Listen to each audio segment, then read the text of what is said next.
Oh, I never thought I'd miss a hand so much. Welcome to MsMojo, and today we're counting down our picks for the times when situational comedies dropped hints at later story developments. For this list, we're only looking at live-action shows, but beware of potential spoilers ahead.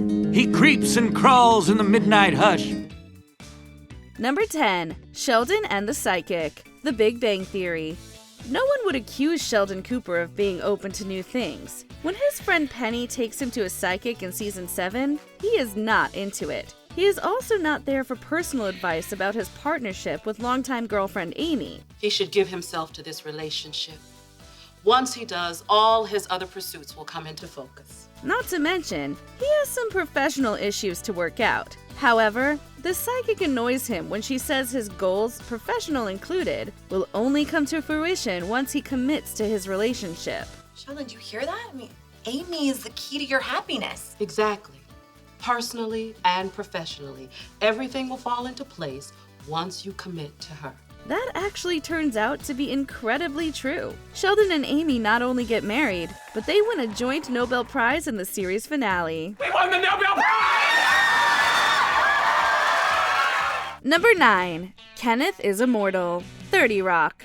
Kenneth Parcell is the devoted NBC page whose optimism and eccentric worldview make him a standout among a cast of oddballs. I remember the day he was born. He looked up at me and he said, "Mama, I am not a person. My body's just a flesh vessel for an immortal being whose name, if you heard it, would make you lose your mind." But throughout the series, one running joke about him stands out. Though implied many times that Kenneth is an immortal being, it isn't actually confirmed until 30 Rock's series finale. A friend of mine has been worried they'll be bringing in new page rules, like age limits and age verification. Indeed, in the episode Last Lunch's epilogue, all these jokes pay off. It takes place in the distant future. Kenneth is still at NBC and hasn't aged a day in many, many decades. While it's not exactly a shocker, it is a gratifying reveal that puts the running gag into a whole new perspective. So the whole show just takes place here at 30 Rockefeller Plaza. Is that right, Miss Lemon? Yes, sir. It's based on stories my great-grandmother told me. I know. And I love it. Number 8. Beetlejuice Community. In Tim Burton's 1988 classic Beetlejuice, the titular demon is summoned when his name is spoken thrice. Throughout the first 3 seasons, the writers of Community find inconspicuous pieces of dialogue to shove the moniker into across 3 separate episodes. I'm chaperoning tomorrow's dance. You should come. Maybe your study buds will go. What's the blonde's name? Bitter Butter Beetlejuice? Britta, yes. By the 3rd time, it's a lot of 3s, we know. Fans may not even realize what they had been set up for. What is underwear made out of? They look luxurious. Oh, they're an organic soy cotton blend. This Gwynnifer must be real special. Don't you usually wear the stripy turquoise Beetlejuice numbers? What does she mean usually? But sure enough, an actor playing Beetlejuice then passes by. Here's another running joke that pays off in an unexpected and truly ridiculous way. Then again, unexpected and ridiculous jokes have always been what Community does best. You didn't have to dress up. Oh, we were wearing this when you called. Yeah, when we dress up, you'll know it. There's nothing in your playlist but Spooky Party, the Beetlejuice soundtrack, and NPR podcast. Number 7. Chloe, Friends.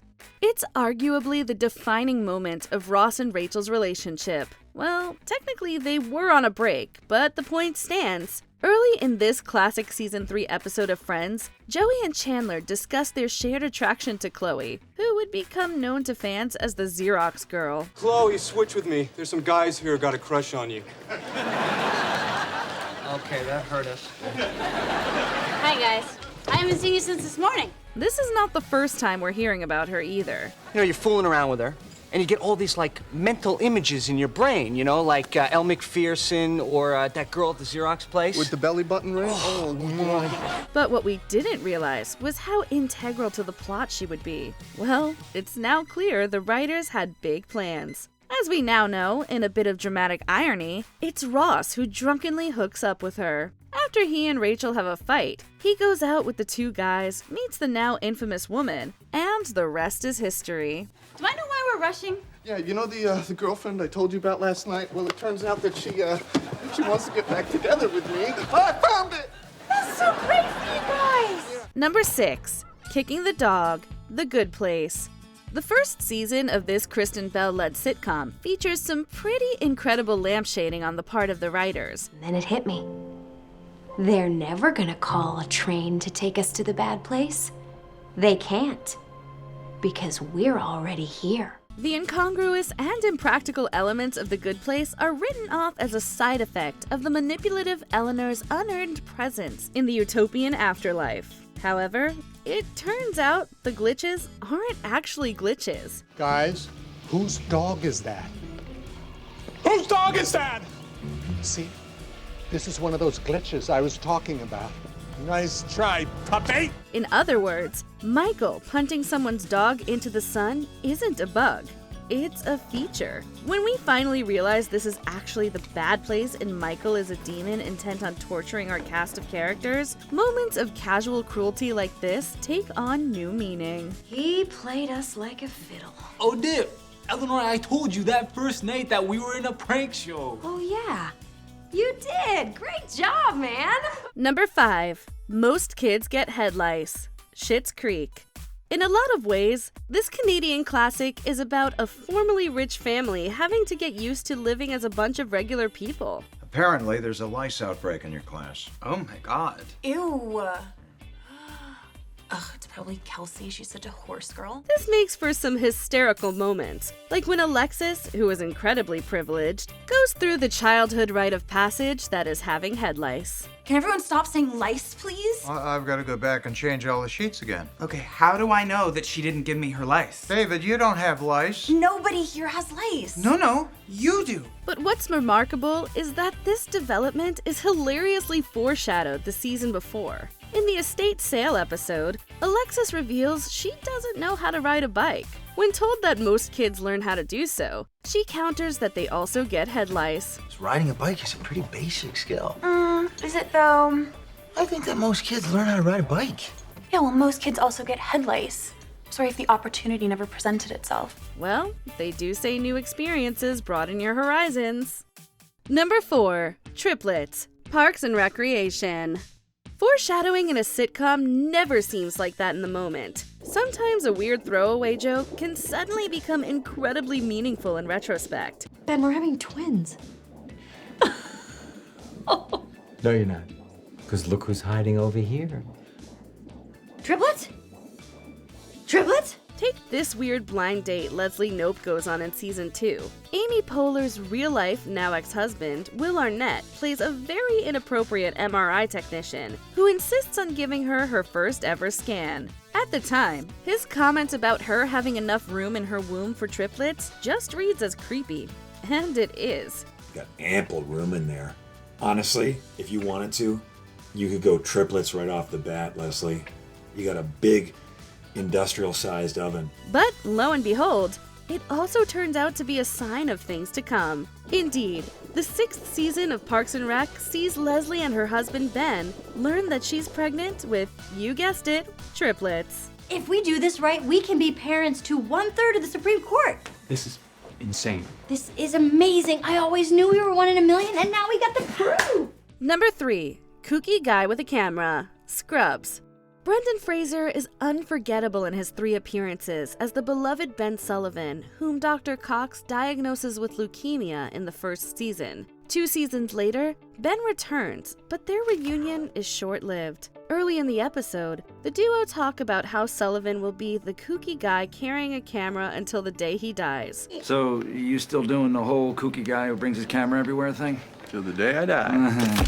Well, less than 10 minutes in, the character no longer has his prized object. This is pointed out in his last scene, and suddenly, that little back and forth exchange makes so much sense. Where's your camera? Aren't you gonna take some pictures? Pictures of what? You know, crying babies covered in chocolate. People singing happy birthday to my son. He actually passed away off screen, and Dr. Cox has merely been imagining his presence since. Where do you think we are? The final revelation is an emotional gut punch, made all the more poignant by this foreshadowing.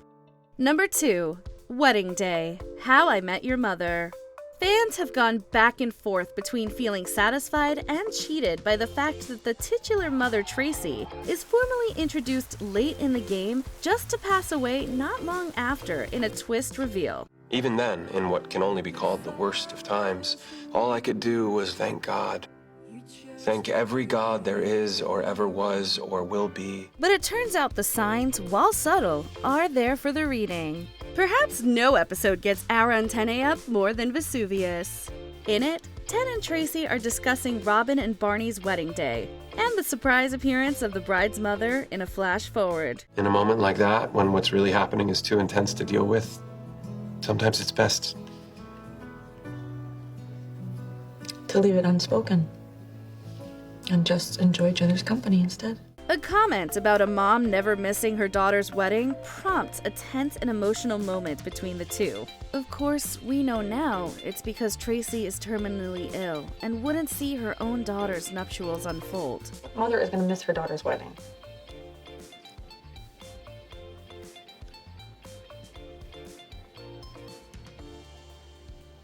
Oh, hey. No. Come on. Before we continue, be sure to subscribe to our channel and ring the bell to get notified about our latest videos. You have the option to be notified for occasional videos or all of them. If you're on your phone, make sure you go into your settings and switch on notifications. Number 1. Loose Seal, Arrested Development. The way this show goes out of its way to foreshadow Buster losing his hand to a seal is actually a level of unhinged rarely seen on TV. Lucille! Watch out for Lucille! I don't care about Lucille! Stay in line! And then a seal bites off his hand. There's that hilarious chair in the shape of a hand he's so fond of. That just seems like the kind of weird thing Buster would have before, his fate, though. But that's not all. There's a news story about a different seal attack that seems a lot more intentional in hindsight. They may have been built by the same developer. And a seal attack. Meet one surprised bather coming up. And let's not forget the very well-placed Army ad that reads "Arm off" when Buster sits in front of it. Those are just some examples. The amazing thing is how none of them really feel out of the ordinary for Arrested Development. Look who's back. Let's all say hello. Hello. Hi. And while you're at it, let's all give me a big hand. Which instance of sitcom foreshadowing did you catch when you first saw it? Tell us in the comments.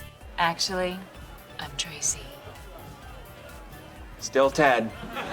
And that, kids, is the true story of how I met your mother. What? I'm kidding. Do you agree with our picks? Check out this other recent clip from MsMojo. And be sure to subscribe and ring the bell to be notified about our latest videos.